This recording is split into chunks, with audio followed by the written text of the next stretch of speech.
Дэвлийн баг хуралд нийслэлийн агаарын багшлалтай тэмцэх газрын дараагийн үр гүйцэтгэгч Галимбек, нийслэлийн мэрэгжлийн хэлтийн газрын дэд дарга Даваасрын, за нийслэлийн хөл мэдэд олон нийтэд харилцах хэлтсийн дарга Мөнхбаатар дараа оролцож байна. За хоногийн хугацаанд яаралтай төрийн тусламжийн төвд угаарын хийнд хүнд хөнгөн хэлбэрээр хортсон 3 дуудлага ирсэн байна. 3 өрхийн 7 иргэн, 3 хүүхэд, 4 том хүн хандаж эмнэлгийн тусламж зөвлөгөө авсан. За Баянбүрх дүүргийн 21 дугаар хороо, Сүхбаатар дүүргийн 17 дугаар хороо, Сонгон хайрхан дүүргийн 1 дугаар хороонд дуудлага ирсэн байна. За одоогийн байдлаар бол хүндэрсэн хүн байхгүй, эмнэлэгт нэг хүн хэвтэн эмчилгүүлж байна. За ер нь бол угаарын хийнд хорцсон дуудлагын шалтгаан нь бол та бүхэн сайн мэдж байгаа. Бишин зовхны битүүмжил алдагдсан, битүү орчинд одоо бишин зовхны онхороо цорхоогоор гарсан угаарын хийнд иргэд маань хорж. Мөн одоо яндангаа хөөлөхгүй байх, яндангийн агаар сэргэлтийг шалгахгүй байх, яндангийн хаалттай хонох ийм шалтгаанууд нэлээд байна.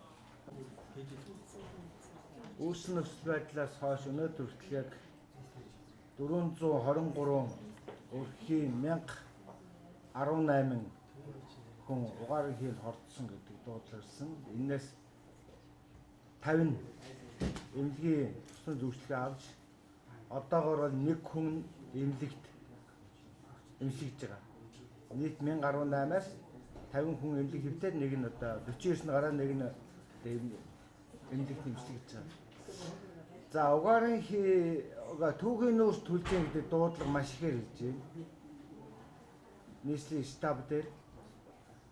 За энэ юу нөр голч нь бас манайхан сайжруулсан түвшээ асаахтаа эхэлж асаахтаа ихээгийн хэмжээнд утаа гаргаж байна. Энийг нэргэд түүхийн нүүрс төлсөн гэдэг мэдээлэл өгч байна.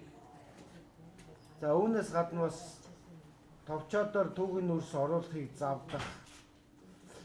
За мөн төлөх хэдэр зөрчлүүд бол байн гарсаар байна. Тийм болохоор бас нэгэнт ингээд төрөөс хэрэгжүүлж байгаа та бидний өөрсдийнх нь эрүүл мэндэд нэн шаардлагатай тийм арга хэмжээг дэмжиж түүхийн нүүрс оруулахыг завдах асуудлаа нэгдүгээр зогсоомоор байна.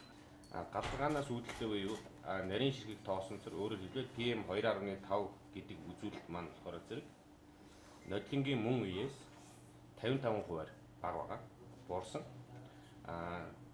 Том ширхэг тоосонцор буюу PM 10 үзүүлэлт болохоор зэрэг 38% буурсан. Бүхрэдэг хий болохоор зэрэг 13 микрограммаар нэмэгдсэн. Азотын давхар эсэл бол мөн адилхан 3% нэмэгдсэн ийм үзүүлэлт байна.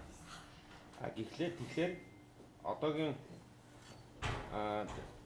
нарийн ширхэг тоосонцор хөхөр хоёр бол шууд хамааралтай байдаг. Өөрөөр хэлбэл нарийн ширхэг тоосонцор өсөхөд хөхрийн давхар эсэл мөн ялгааг үүсдэг. Гэтэл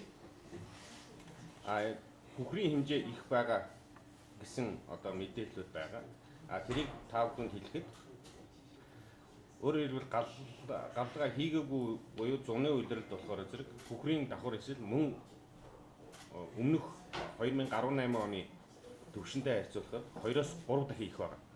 Зуны нөхцөл галлага хийгээгүй байна. Азотын эсэл мөн ялгаагүй 5-аас 6 нэгжээр илүү байна. За энэ юутай холбоотой юм бэ гэхээр зэрэг өөрөөр хэлбэл нарийн ширхэг тоосонцор PM 2.5 бол галлагаанаас үүдэлтэй. Хөхрийг бол тухайн хэрэгжилж байгаа түвшнээс шууд хамааралтай гэж ойлгож болно. За хэвлэл мэдээллийн манай байгууллагын сэтгүүлчид маань хүрэлцэн ирсэн. За би хэвлэл мэдээллийн байгууллагатай холбоотой нэг хэдэн зүйл бас хэлье. За агаарын угаарын хийнд хордсон дуудлага бол эрс багассан байгаа нь бол юуны өмнө бол та бүхний маань энэ зөвлөмж мэдээллийг олон нийтэд хүргэж өгсөний үр дүн гэж бид бол харж байгаа. За хэд хэдэн чиглэлээр бол хэвлэлийн баг хурал за мөн хэвлэлийнхэнтэй уриалга гаргаж бид бол өмнө гаргаж ирсэн.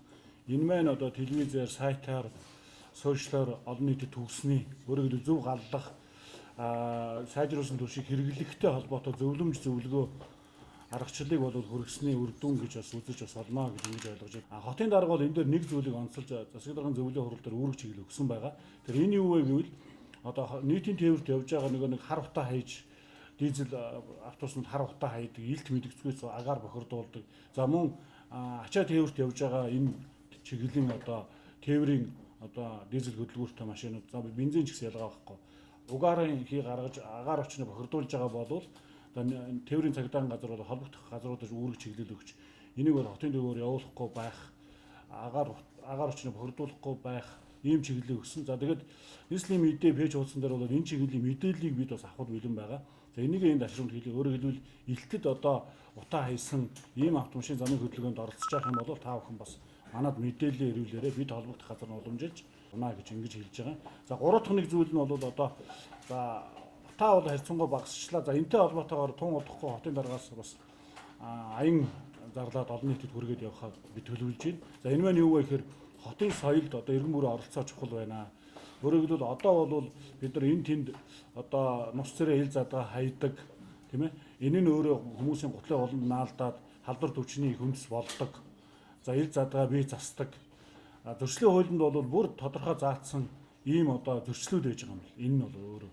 Тэгэхээр бид нар цагдаагийн нийслэлийн цагдаагийн газартайгаа хамтраад цаашдаа өөрөө хэлбэл та бид агаарынхаа нийслэлийн агаарын бохирдол харьцангуй одоо буулгаад авсан бол одоо бол энэ хүмүүсээ соёлжуулах чиглэл шүлсээ хаяхгүй байх, хогийн саунд, тамхины наазах нь жолооч нар бол цонхоороо тамхины шаа хийдэг.